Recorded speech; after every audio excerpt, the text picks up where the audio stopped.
Assalamualaikum warahmatullahi wabarakatuh. Selamat pagi semuanya. Perkenalkan, nama saya Lujeng Galih Pradana. Bisa dipanggil Galih, bisa Lujeng juga bisa, bebas sih.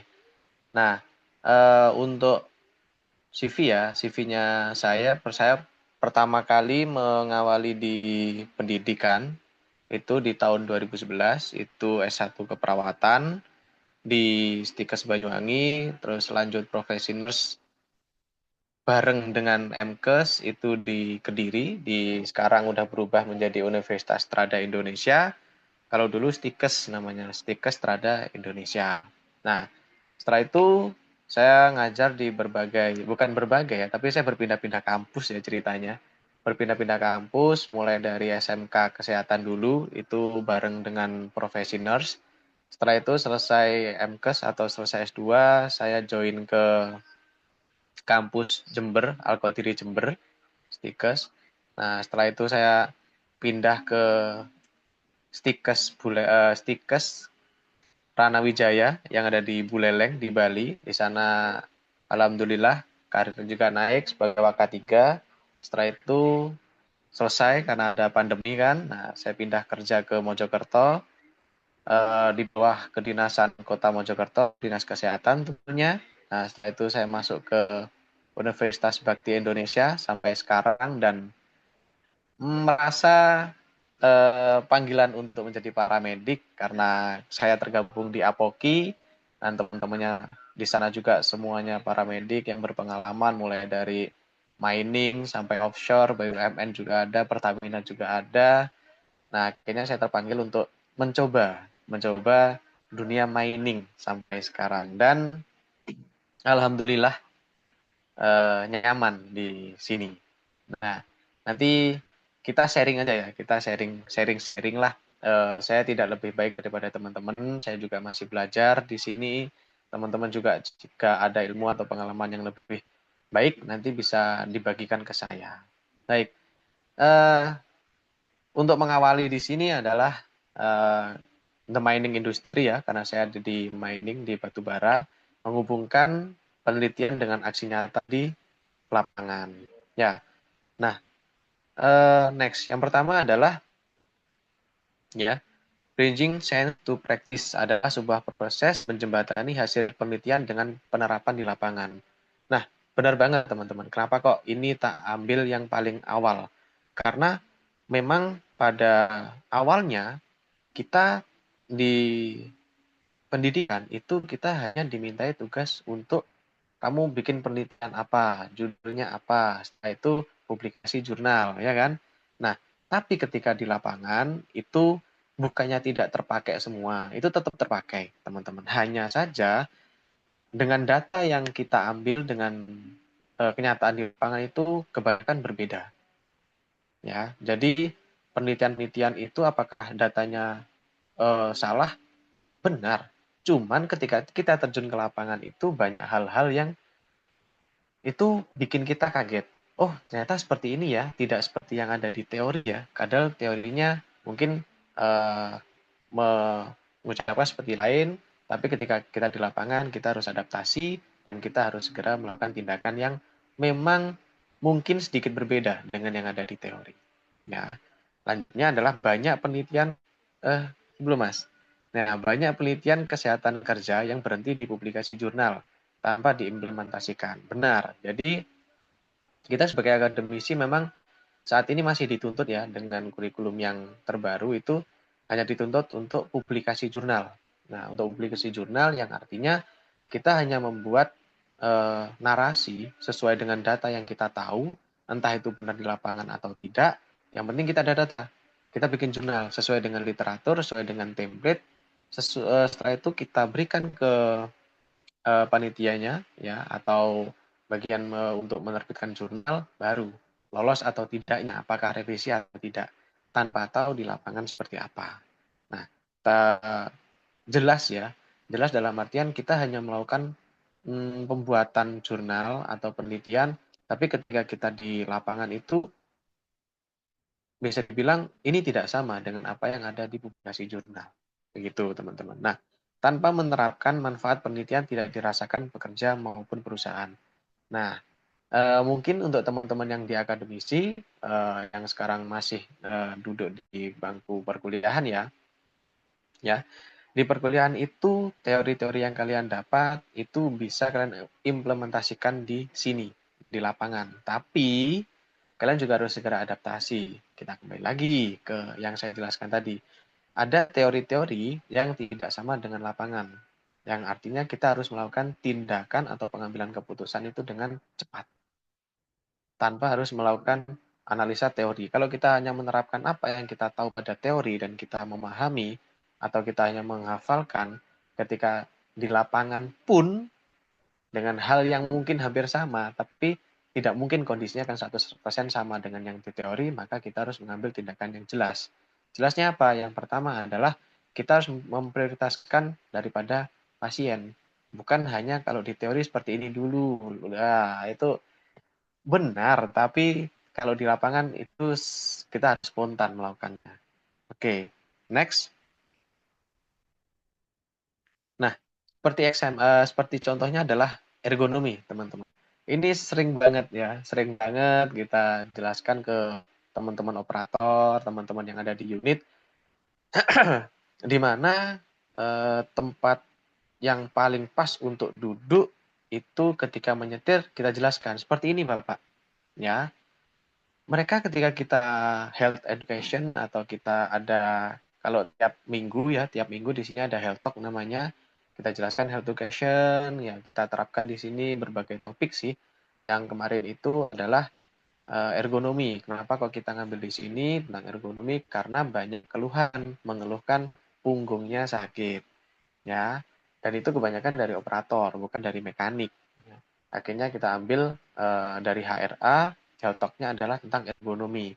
Nah, penelitian tentang ergonomi itu banyak, teman-teman. Silahkan teman-teman sekarang searching, buka HP, bisa, atau pakai laptop bisa.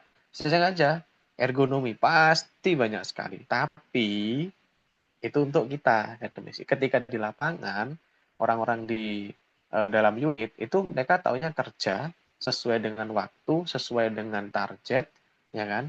Nah, ada target-target tertentu yang harus dipenuhi, mulai dari jam kerja jam 6 sampai nanti selesai jam 6 juga. Nah, itu kita harus sesuai dengan kerjaan kita. Nah, mereka tidak berpikir apakah nanti ada sakit punggung apa enggak. Karena ketika kita awal menjelaskan pada mereka, mereka tidak akan langsung menganggap, oh itu benar.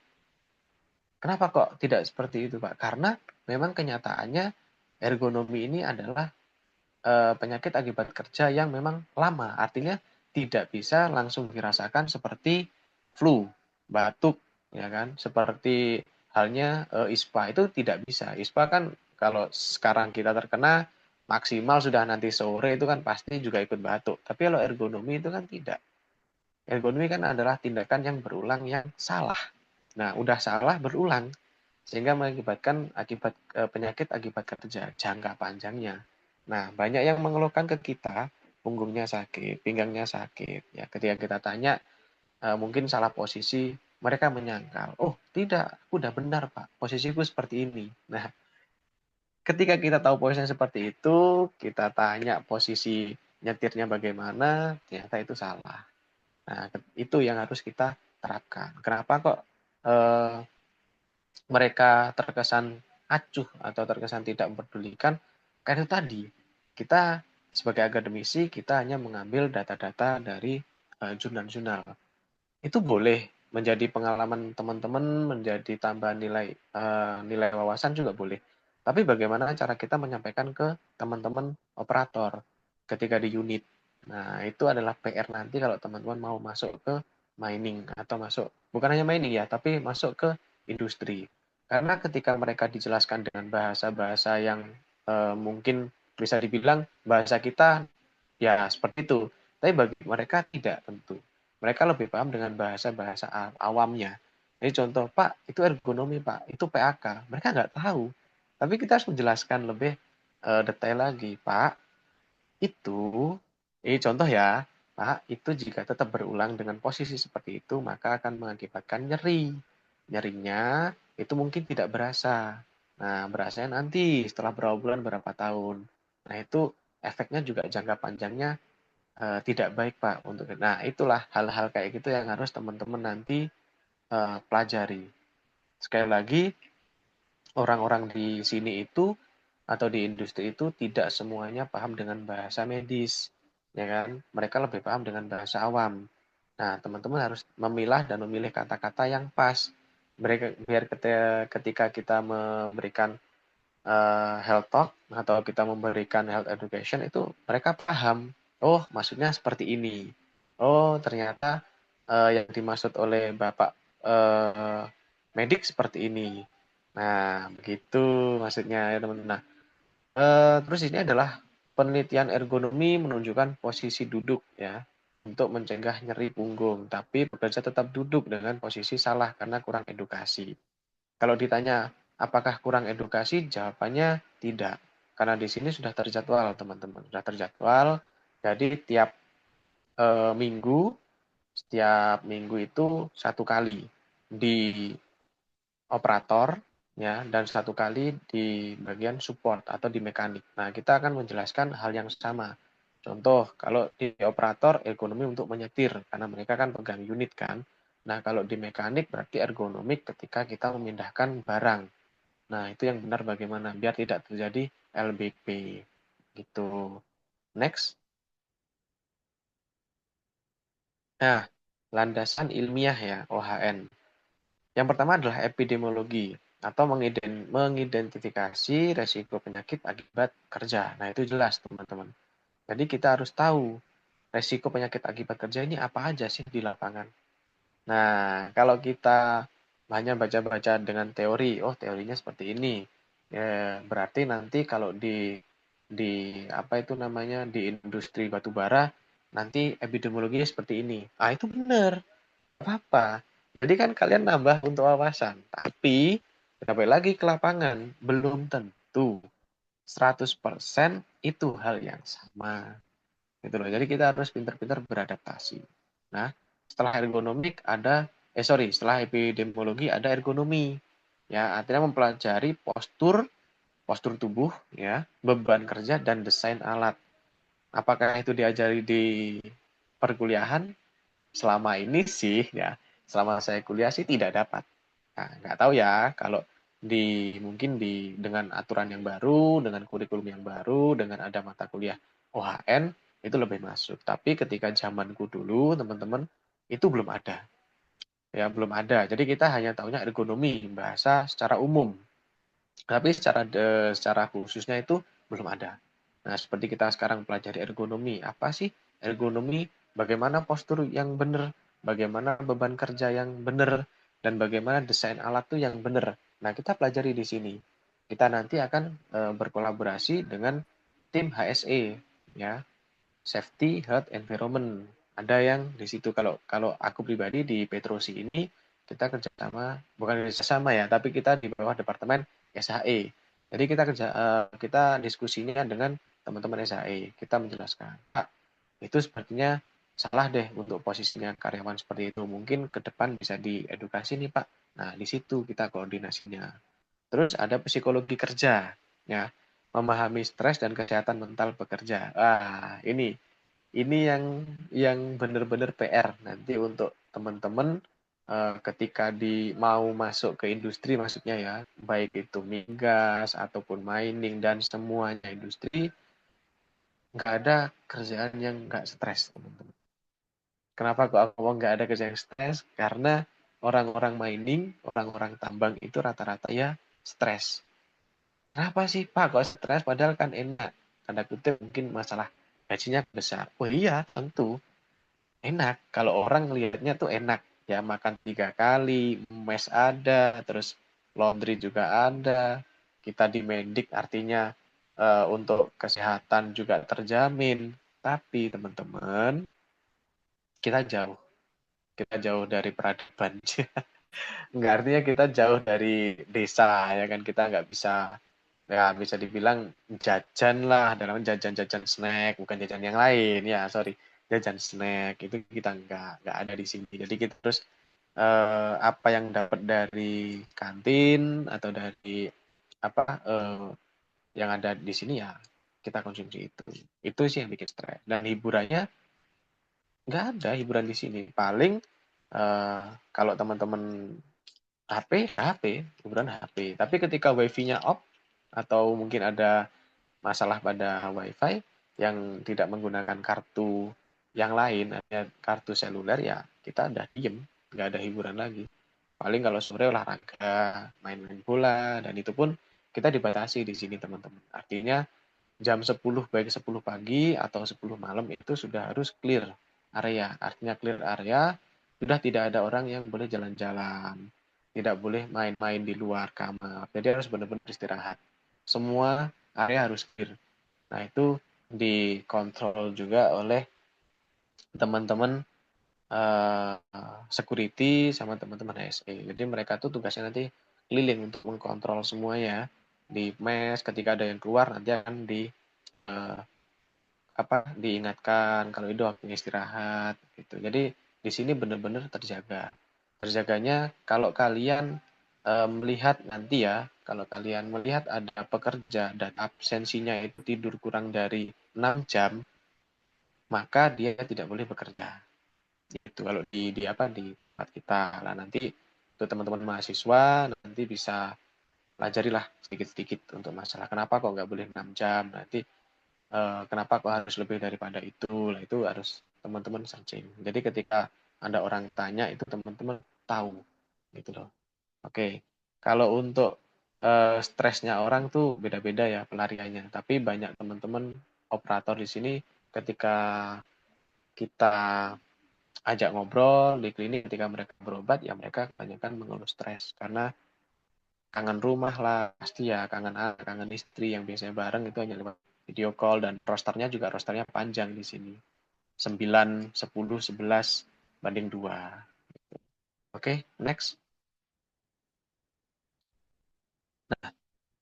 Evidence based practice. Semua intervensi didasari data dan bukti ilmiah.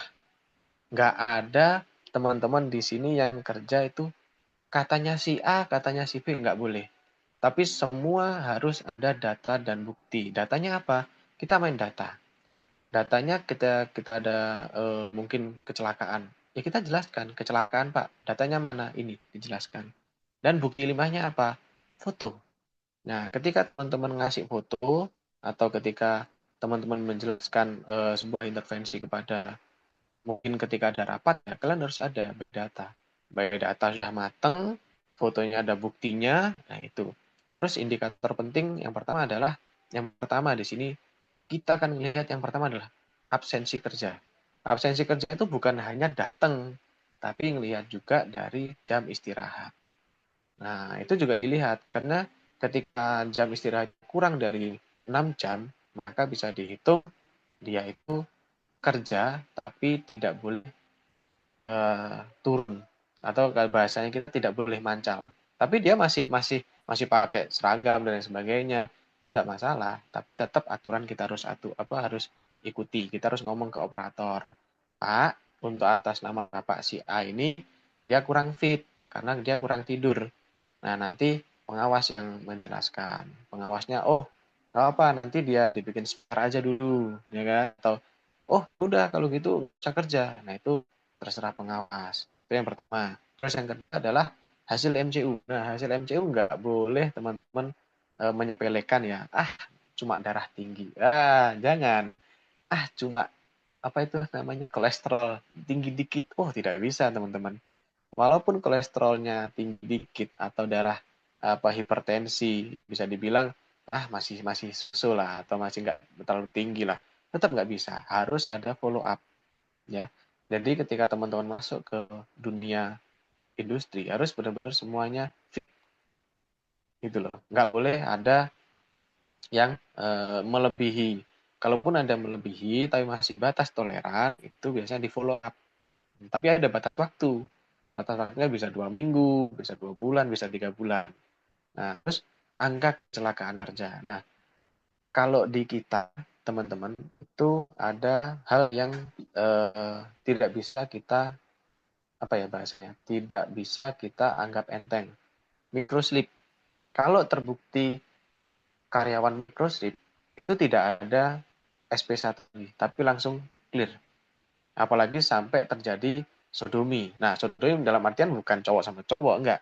Tapi unitnya menabrak dari belakang yang unitnya diam. Artinya di depan tuh diem, tapi dari belakang itu ketika dia ada fatigue atau di microslip atau mungkin bercanda dengan main HP dan sebagainya, nabrak yang di depan. Nah, maka ini sanksinya bukan lagi SP1, tapi langsung PHK. Gitu. Kalau nggak gitu, ada diem, eksavator diem tuh, ya kan? Tiba-tiba dari belakang apa ada tabrakan, dia nabrak gitu.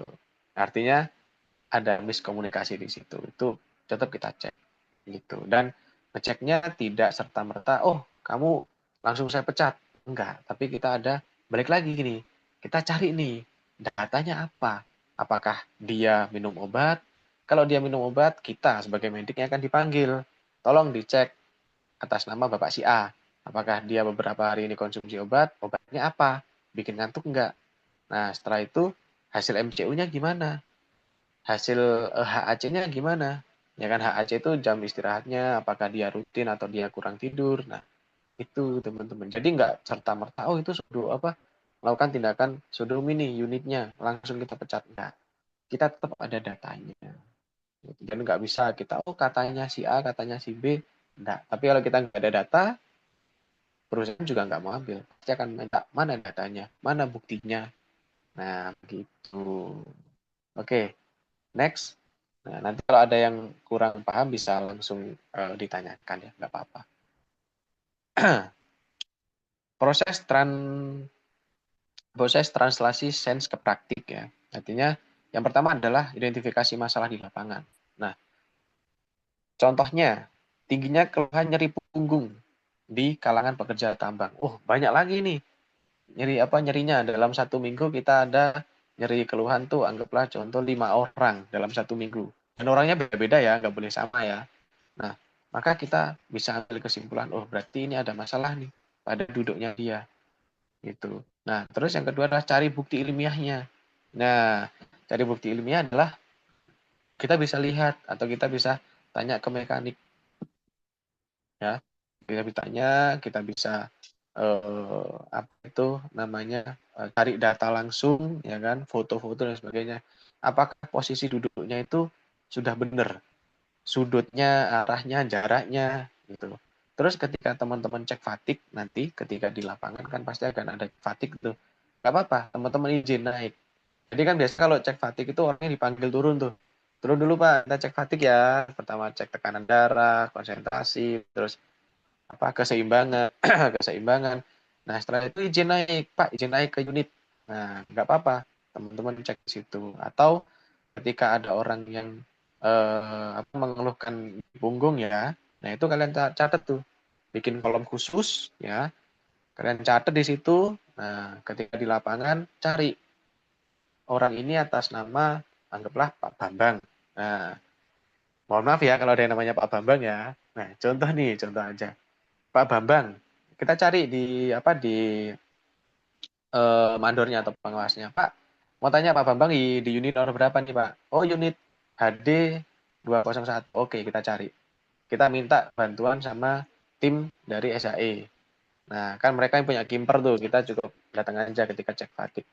Tanya, Pak, apakah masih ada keluhan? Oh, masih, Mas. Contoh ya. Masih, masih. Oke. Pak, boleh naik ke unitnya.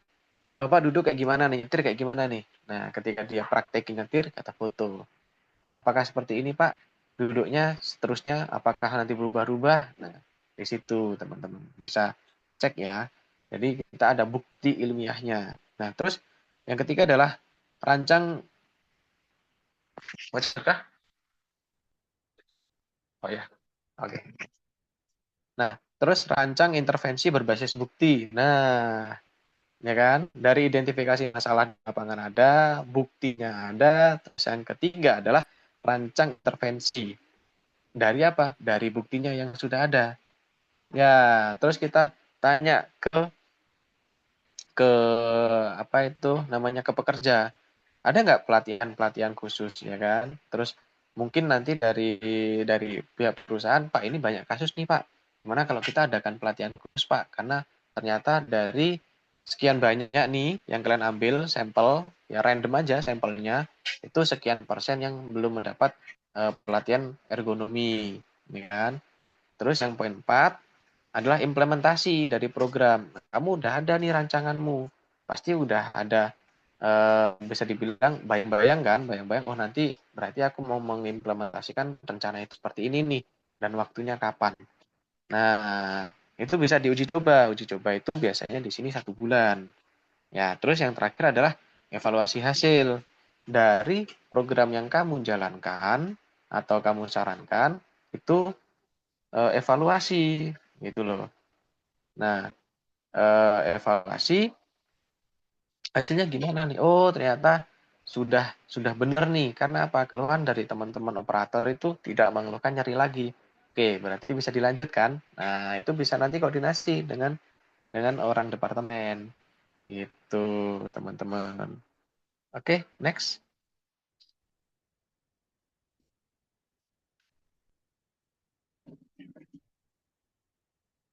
Nah, ini teman-teman, saya kasih contoh ya. Jadi nanti ada beberapa contoh nih yang bisa dipraktekkan. Yang pertama adalah hubungan shift malam dengan gangguan tidur. Ya, kayak saya ini habis shift malam sebenarnya. Jadi mungkin terlihat matanya agak agak apa merah atau mungkin di sini ada mata panda ya mohon maaf ya. Jadi menyempatkan memang untuk webinar ini biar kita bisa sharing ilmu nih. Ya kan apa yang saya tahu biar teman-teman juga tahu. Nah, contoh nih hubungan shift malam dengan gangguan tidur bisa diambil penelitian. Terus penerapannya apa? Menyelesaikan jadwal shift. Terus edukasi sleep hygiene. Nah, artinya sleep hygiene adalah kita kasih tahu ke orang-orang ya, ke dalam artian ke operator ketika ada teman yang pulang shift, mungkin ada apa ya bisa dibilang ada teman yang off ya kan, pasti ada atau teman-teman yang lagi prepare untuk cuti ya kan. Nah, ketika ada teman mau istirahat, jangan diganggu. Nah, contoh nih si Pak Bambang udah tidur. Tapi si Hadi yang sama-sama shift malam, dia belum bisa tidur. Dia main game kenceng tuh. Nah, kita edukasi. Edukasinya biar tidak mengganggu yang sedang istirahat. Atau ketika ada telepon. Nah, ketika ada telepon silahkan pergi keluar kamar. Jangan, tapi kan aku udah ada bed di sini, Pak. Ya, berarti harus keluar dulu. Tapi teleponnya lebih dari jam 10. Nah, dikasih tahu. Kalau telepon di atas jam 10 tidak bisa diangkat. Gitu. Itu bisa memberikan kita tidur yang baik. Gitu. Terus hasilnya apa? Harapannya adalah peningkatan kualitas tidur. Nah, itu harapannya, teman-teman. Jadi, memang harapannya ketika kita memberikan edukasi seperti itu, karena ada masalah tidur ya, kita memberikan edukasi, nah produktivitas kerja itu meningkat dengan ditandai apa? Dengan peningkatan kualitas tidur. Ketika kita ada di apa? Validasi. Nah, validasi itu nah teman-teman kalau ke lapangan ada di validasi, nanti kita cek atau kita tanya, "Pak, udah ngisi HAC, tidurnya berapa jam?" Random aja, tidak perlu semua ditanya gitu. Kalau ada seandainya, aku tidur cuma 5 jam, Pak. Loh, kenapa kok tidurnya kurang, Pak? Nah, dia kan memberikan ini nih, memberikan apa namanya alasan. Nah, ya sudah, nggak apa-apa kalau emang memberikannya apa alasan seperti itu bisa. Itu kita jelaskan ke orangnya, Pak. Jadi begini ya. Nah, baiknya begini, Pak. Nanti ngomong sama eh, temennya biar seperti ini. Itu biar sama-sama paham lah kita. Oke, next ada contoh yang kedua.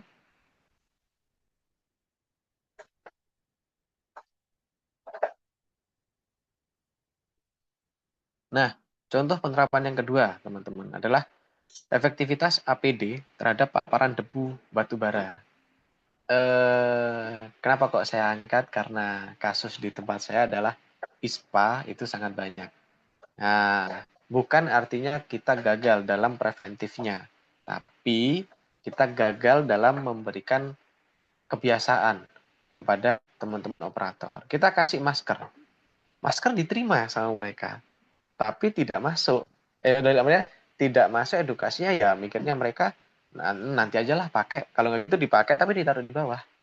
Gitu. Padahal kita udah kasih tahu Pak, karena tempatnya seperti ini, jadi kasusnya juga ISPA juga naik, ya kan, kasus cuk juga naik, ya. Nanti tolong Pak maskernya dipakai.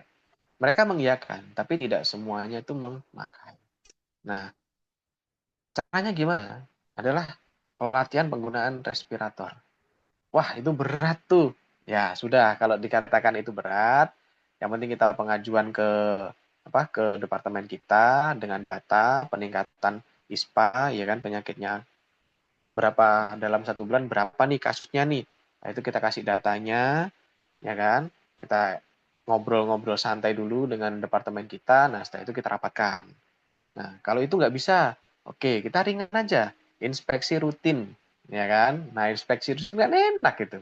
Kalau kita cek fatigue, walaupun nggak tiap hari, setiap jam 2 ya, baik jam 2 malam ataupun jam 2 siang, kita kan cek fatigue tuh. Nah, kita cek apakah orang ini menggunakan masker apa tidak. Minimal itu aja, teman-teman. Kalau tidak, tegur. Kak, tolong ya, lain kali dipakai maskernya sama matanya. Nah, hasilnya dengan beberapa opsi seperti itu ya teman-teman adalah hasilnya adalah penurunan penyakit atau keluhan ISPA itu hasilnya kita. Yang kedua adalah kepatuhan penggunaan APD meningkat tanpa ada embel-embel nih penggunaan APD meningkat tanpa perlu kita inspek tiap hari. Kan nggak mungkin juga kan orang-orangnya segitu banyak ya segitu segitu banyak tuh nggak mungkin kita absensi nih Pak Bambang pakai APD belum? Nah kan nggak mungkin. Kalaupun kita cek fatigue itu pun juga ada standarnya sendiri dalam artian kita punya target berapa sih? Nah di situ sudah ada. Itu harapannya. Oke, next. Hmm, Faktor pendukung ya, dukungan penuh dari manajemen perusahaan, data kesehatan pekerja yang lengkap dan terupdate. Nah, ini biasanya kita punya plan tapi kurang cocok dengan perusahaan. Apakah kita harus demo? Nah, seperti yang sekarang di Jakarta, jangan. Kita harus sabar aja dulu. Kita sabar dulu, kita kasih data yang seandainya itu bisa memberikan memberikan rasa mereka untuk oh ini wajib nih kita lakukan hal seperti ini nih. Ya. Nah, terus ada tenaga OHN. Nah, ini dengan pelatihan-pelatihan khusus ya. Dengan pelatihan yang pertama itu ada Hiperkes, yang kedua ada BTCLS. Nah, yang ketiga adalah yang keempat adalah adanya kebijakan perusahaan yang pro kesehatan kerja. Yaitu wajib ya kebijakan-kebijakan perusahaan ini. Next. Saya minta 5 menit lagi ya, Mas ya. Oke. Faktor penghambat, teman-teman. Nah, anggaran kesehatan kerja itu terbatas. Jadi tidak semua departemen itu memberikan anggaran kerja yang berlebih. Ada yang dibatasi. Contoh nih, tolong ya penggunaan ini ditekan sedikit. Nah, itu bisa. Terus resistensi pekerja terhadap perubahan kebiasaan kerja. Itu butuh waktu. Adaptasi itu bisa kita kasih langsung 1 hari 2 hari mereka adaptasi tidak bisa. Pasti akan butuh waktu. Terus kurangnya komunikasi antara peneliti dengan praktisi. Nah, ini pasti nih banyak kasusnya. Yang terakhir adalah budaya kerja yang belum terbiasa dengan pendekatan ilmiah. Ya, mereka lebih suka pendekatan dengan ya kita ngobrol santai lah. Next. Ya, strategi sukses ya. Pertama adalah gunakan bahasa sederhana saat menjelaskan hasil penelitian ke pekerja dan manajemen. Nah, yang saya jelaskan tadi bahasa-bahasa awam karena tidak semua orang mengerti dengan bahasa medis. Nah, terus mulai dari program kecil atau pilot project aja dulu ya sebelum diperluas. Contoh ketika ada ISPA tadi, nggak usah ada pelatihan respiratori, tapi cukup dengan penggunaan masker. Nah, terus lakukan evaluasi dan perbaikan berkelanjutan. Yang terakhir adalah dokumentasi keberhasilan pembuktian dengan ROI atau ROI, Return on Investment. Next.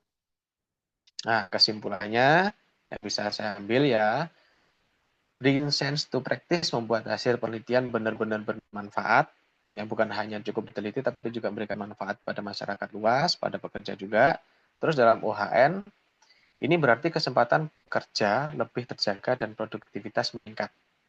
Ya, dengan program-program yang kita berikan dari penelitian kita ya. Ya, yang terakhir adalah keberhasilan butuh kolaborasi peneliti, praktisi, manajemen, dan juga pekerja. Oke, terakhir,